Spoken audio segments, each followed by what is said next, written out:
So I'm recording already. Okay. If you don't mind, thank you for doing this. If you don't mind just telling us your first name, My name is Christina. can you tell us a little bit about your childhood? Yeah, of course I can. So actually, I'm originally from Ukraine and I'm born there. I have full family, mother, father, sister, and of course we have some pets. When I was young, when I was child.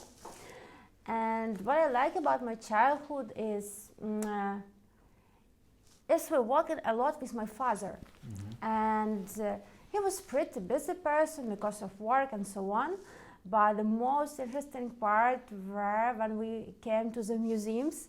It was different one, related to the history, related to the kings in general, related to the biology, and I remember everything we saw there, and I guess I was the most happy child in the world, because he also bought me some ice cream, he told me some stories, and I'm really grateful for that period of time he spent with me.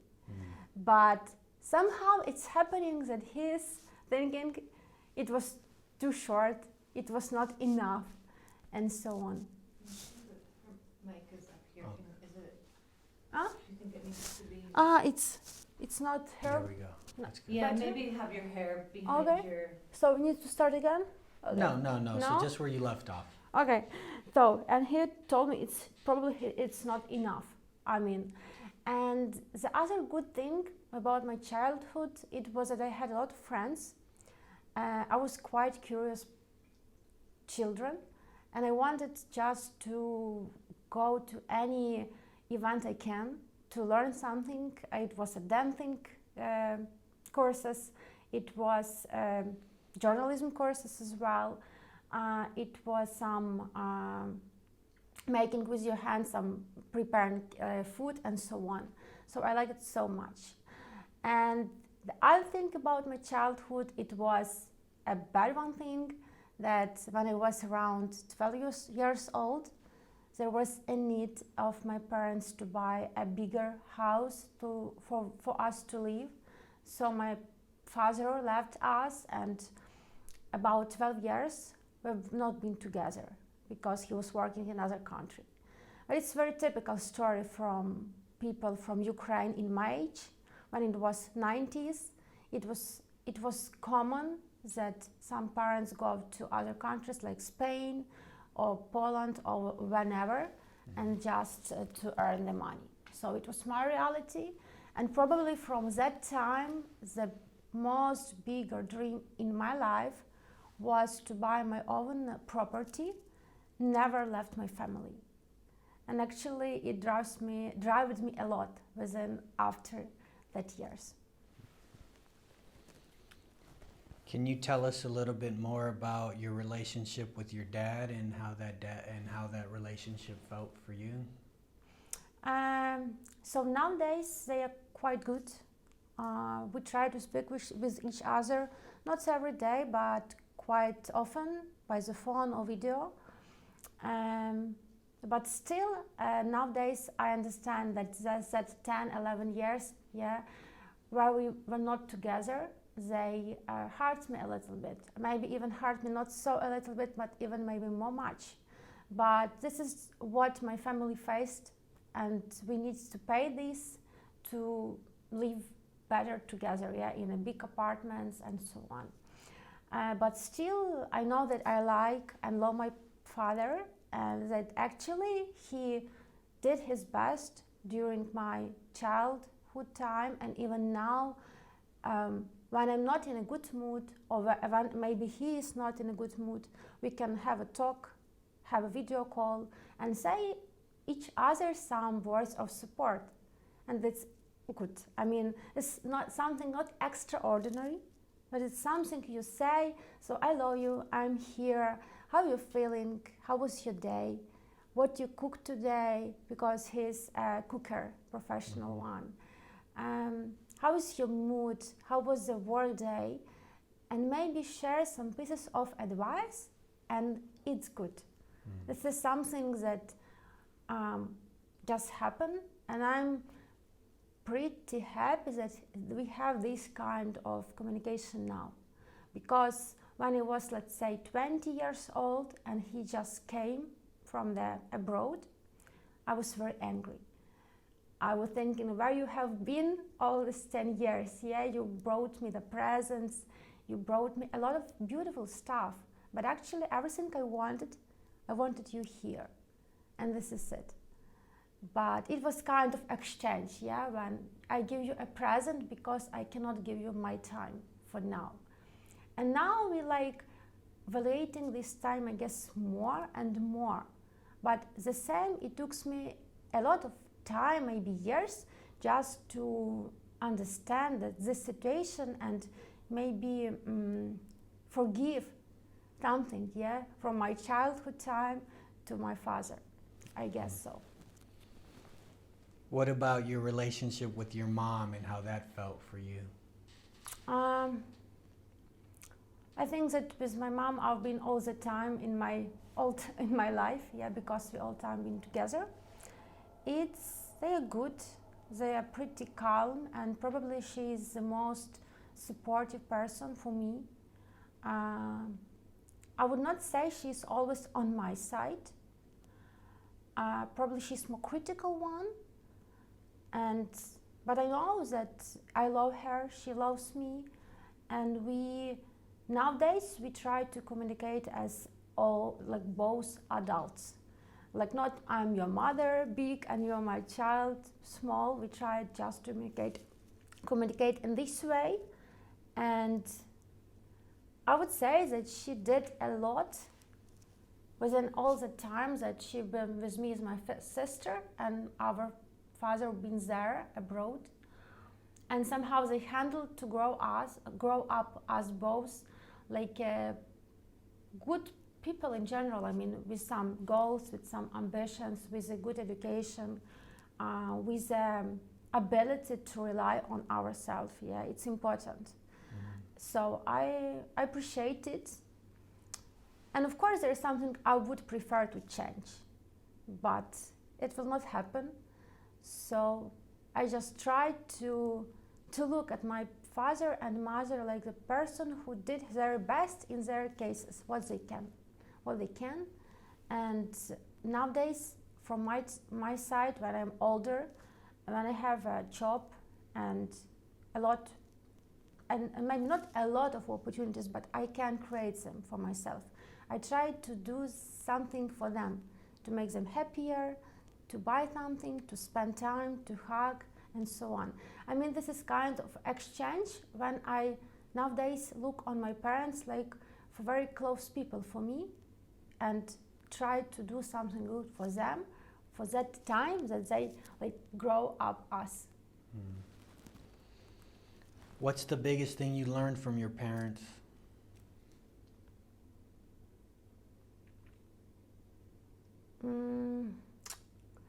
I would say the biggest thing is being assertive in life, and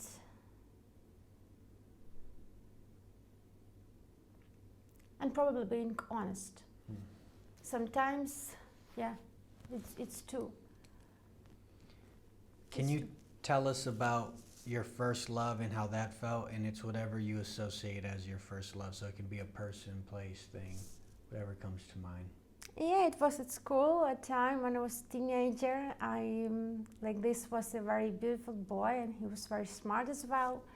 And it was very pure love, with walking, with some sweets, with talking. And it was very short, I guess, because when you're a teenager and other people just saying, hey, look, they are walking together. But I'm grateful for this experience, and I know that now his family, he's quite happy, all good. Yeah, it was. How did those feelings feel when you were going through that? Can you describe briefly that feeling of that love for you? What it's been like? How it felt for you? How it felt. It was unusual. This is something that happened and wow, I can feel something like this to other person, and it gives me some wings. I wanted to be better. I think that the real love, true love, this is something that makes you and motivate you become better, like try or like achieve something, not destroy you, not that you go down with the bad feelings, oh my god, what's happening, just something very good inside you is opening. And you see, wow, I have this character, I have this, I can interact with this person. And I guess that this boy, he was very calm and very, I don't know, rational or what, and he always told me, like, believe in yourself, be yourself, you're a nice girl. I mean, he gave me a lot of confidence, like in his eyes, yes, that I'm not only pretty but also smart. And I guess in that time there were a lot of recognition between us, so it's good.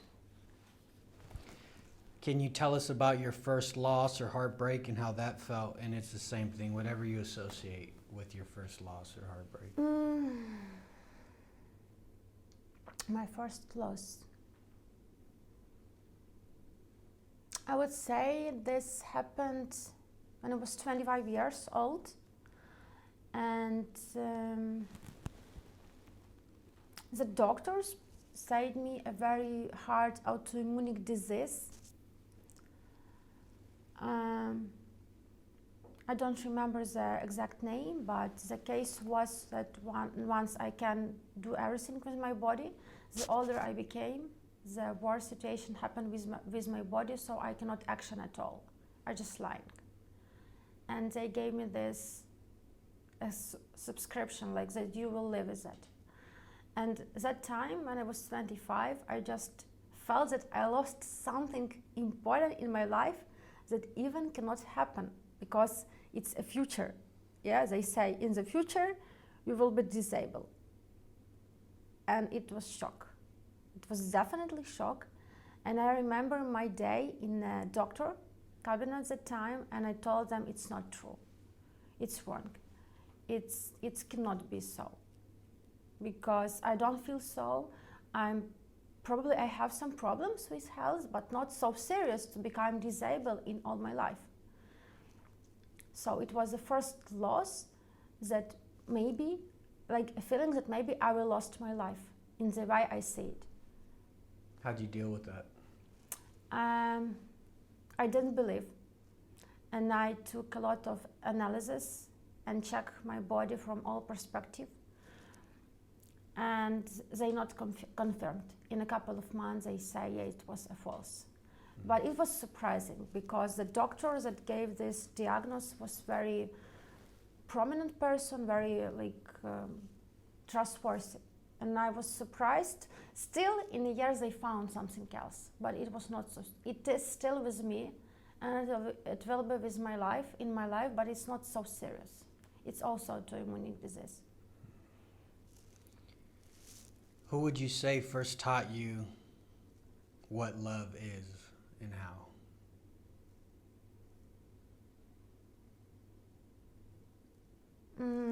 It's an interesting question.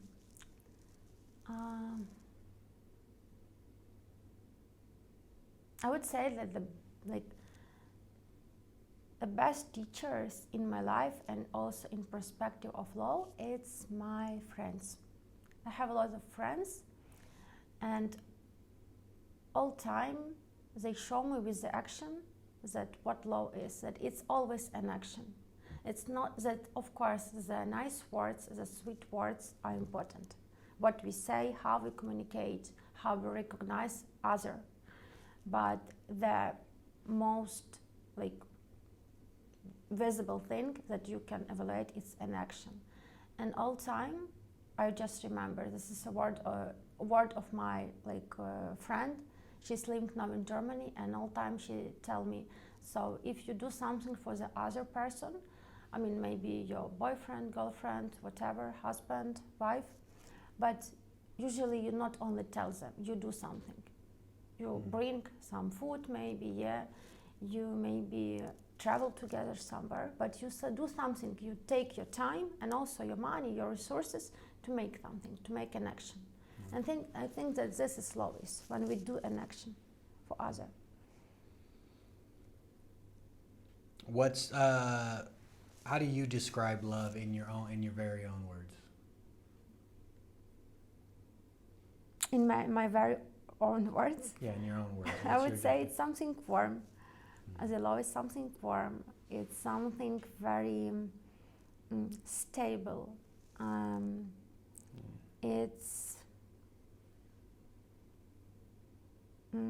It's careful, and it is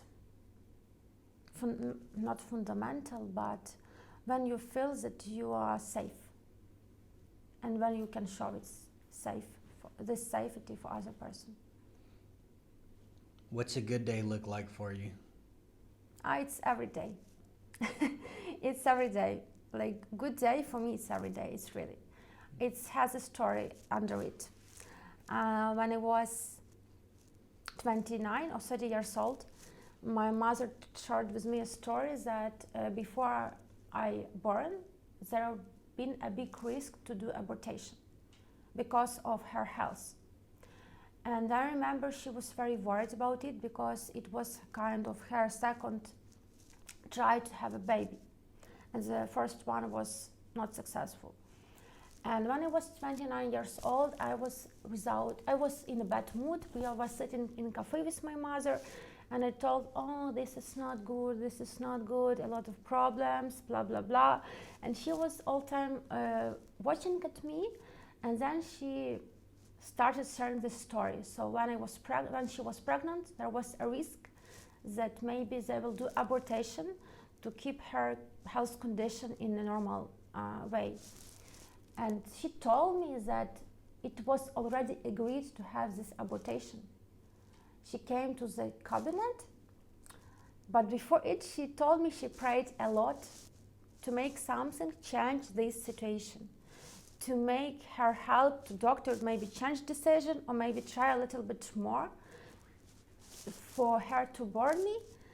And when she came to this cabinet, this doctor told me, look, let's stop in a minute, let's try again, let's do treatment, maybe let's keep this pregnancy so you better can have this baby.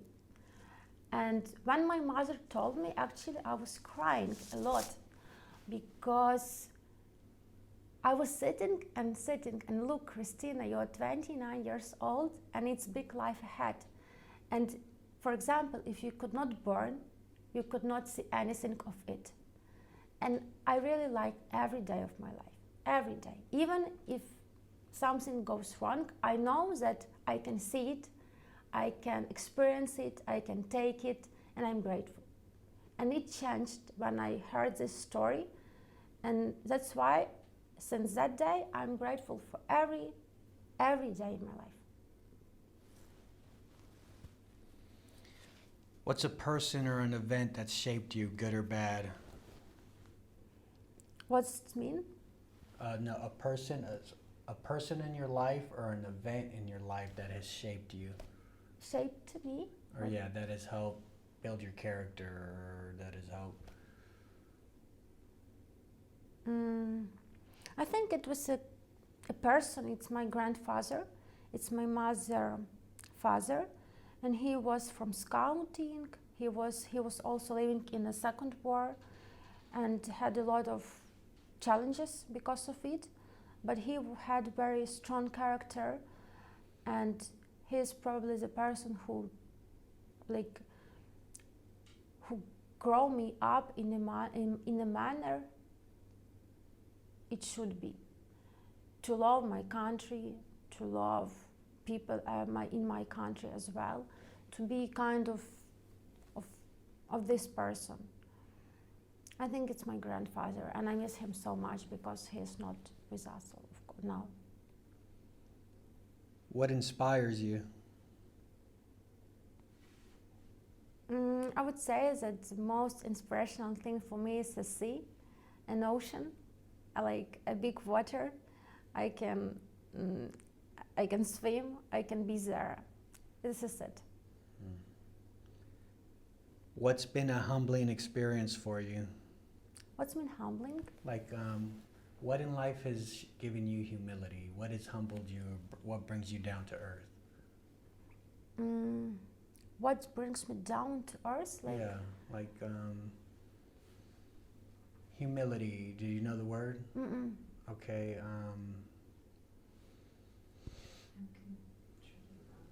What's something in your life that has been able to bring things into perspective? Bring things into perspective. Yeah.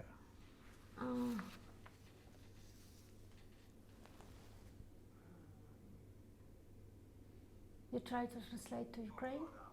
Kora? Pokora. Okay, can you repeat the question? So, what has been a You can say English. humbling experience for you? It's interesting because I think this happened. This humbling experience happened when any situation does not flow according to the plan. I mean, any circumstances, lost job, I don't know, have a car accident, lost a key, lost a cash card, whatever. And each time this situation makes me to feel more humble. Let's see what we can do from this. Maybe we can solve like this. I mean, this is something that helps to accept experiences as it is. But if you ask me a couple of years ago, I would say nothing. we need to change. But nowadays, it's more acceptance about it. So for this next question, if you can go in your mind and think, this life event can be mental, physical, or spiritual. Can you tell us about a time in your life that you can relate to the word war? Can you please repeat? I need to understand. So for this question, it can be something in your life that has happened physically, spiritually, or just mentally. But this event is just something that you can relate to the word war, like anything in your life that you can relate to that word war. Anything I can relate in my life to the world war? To the word war. To the world war. Yeah. What has been war for you? I think that it was unbelievable. The war when the war happened in Ukraine, a lot of news and friends from abroad told me it will be war. But no, maybe not body in Ukraine, but people in Ukraine, they could not believe that it could really happen. I mean, maybe it was kind of a, I don't know, pink glass or what, pink, when you see your head in the clouds. But we cannot believe it was unbelievable that like we are facing these experiences. I was driving a car with my mother and sister, and we were buying some products, and I was shocked that look, we are not in a game, we are not in a sleep, it's a real life, and all time anything can happen. Even here, I mean, it's this all time missiles that been in Ukraine. It was scary. It was scary. And that time I also remember that life is short.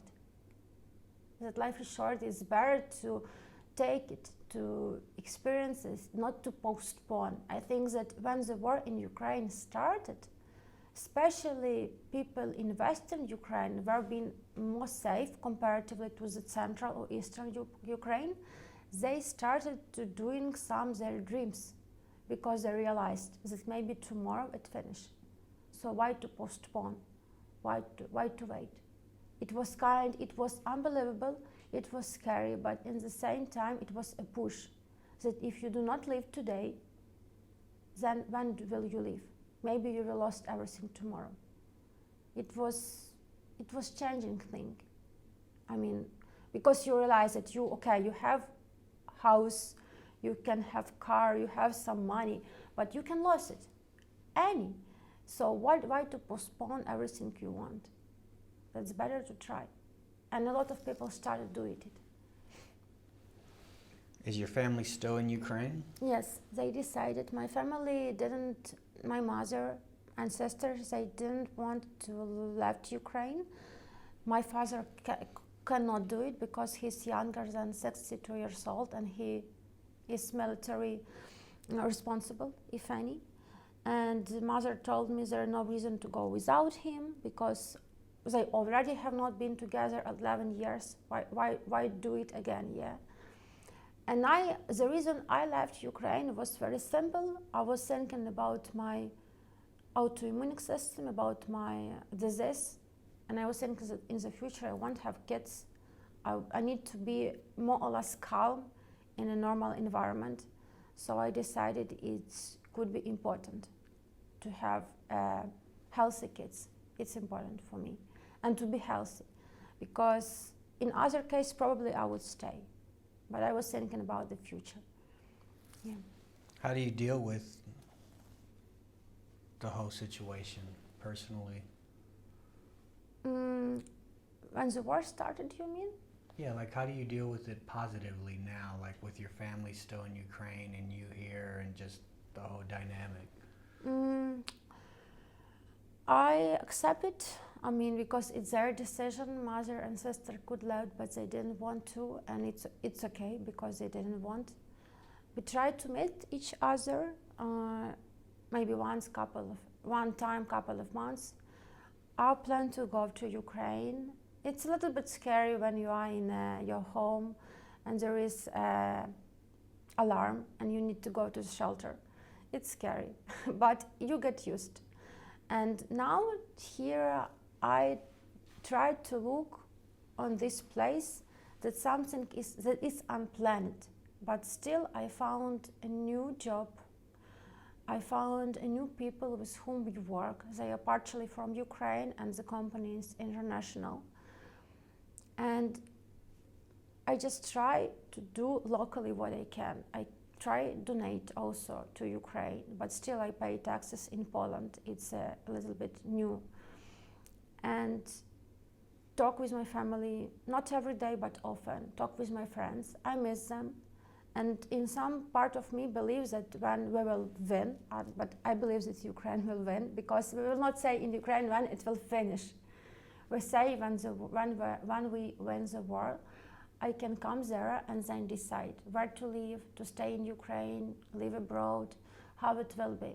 Because probably I was the person who wanted to travel the world, to experience this life in different country, but of course not like this. Of course not. So for this next question, it's the same type of question, but Okay.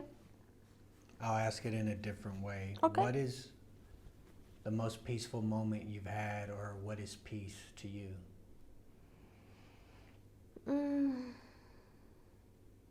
Peace for me is when somewhere here, you just feel calm.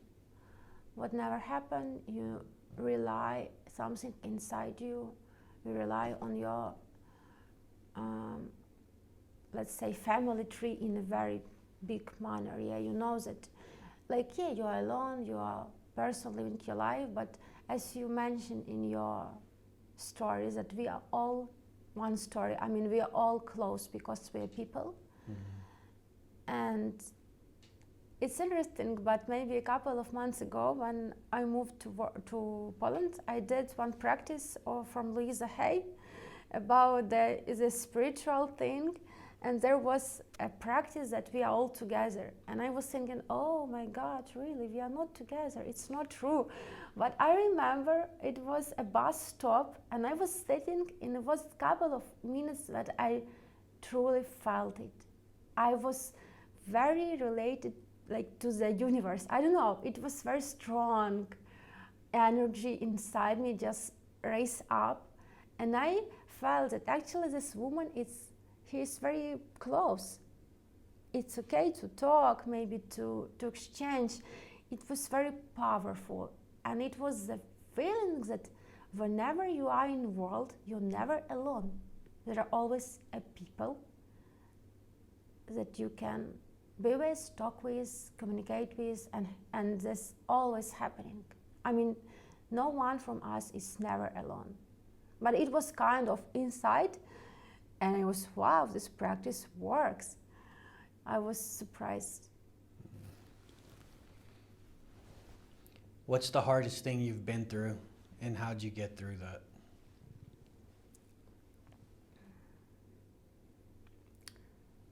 I cannot say about one hardest thing in my life.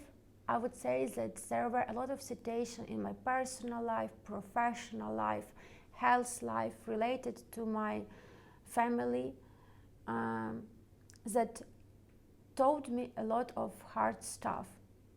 It was a lot of stories just happening one by one.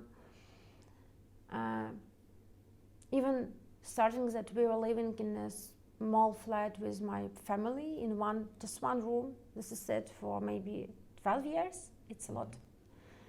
And other stuff related to the personal thing, but all time I just saying like, look, Christina, it's just experience. It's one story that starts and one story that finished, and this is it. I don't look at life that something hard is happening. I look in life that just life is happening with challenges, and this is it. What's the happiest moment in your life?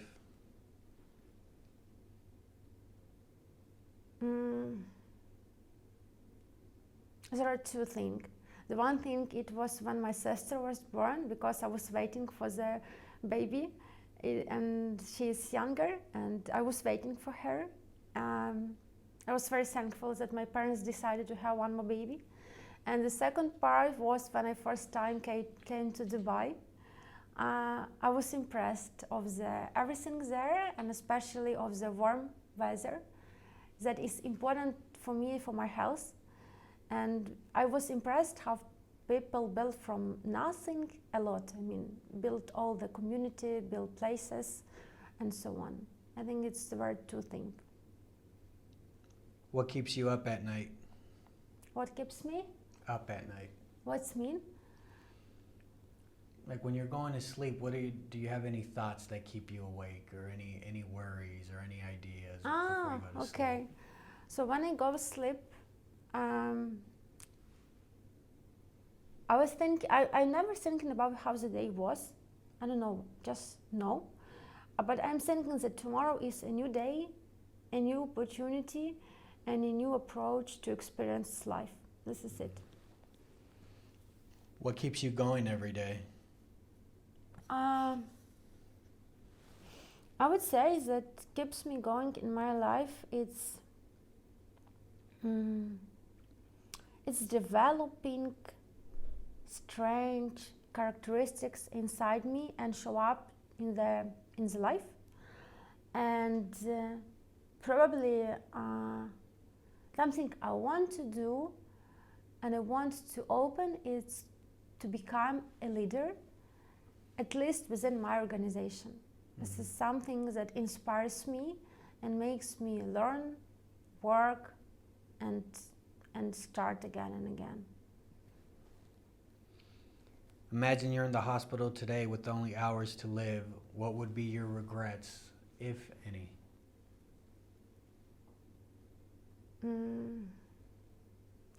Yeah, there will be something. I would say there could be a meeting with a few people in my life, like close friends with whom I want to. So you're gonna make it, you're alive and well. Do you feel that you can change that regret or be at peace with it? Yeah, and do you mean in case I see there is regret, would I make an appointment or whatever? Mm-hmm. I would say yeah. But I never think about it. And when you don't think about this question, you think it's far away. Yeah. So I am gonna wrap up right now before we get into what your dreams are as an adult. Do you have anything you want to add, or? Oh, it's enough. Good. So you told me what your dreams were as a kid. What are your dreams now? My dreams now? There are a lot. And I started to know them because when I was younger, I was thinking, no, you don't need these dreams. Be more realistic, no dreams. And now I keep them in my note and see how it's happening, because I believe when you write a note, you can do efforts, you can do actions to make it. But probably the most important dream in life is not to regret that life did not happen as I wanted. And it's also to live in love, whenever it makes, and whenever it sounds.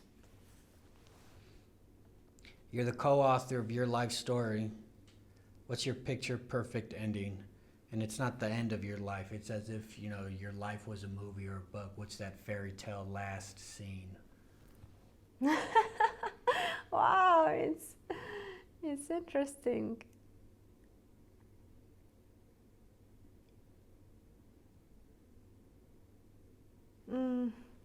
I don't know. I don't know. So it's like if your dreams were to come true, right? If your wildest dreams were to come true, how would that look like? Okay, I would say then it will be a sign she was brave enough to try and get it.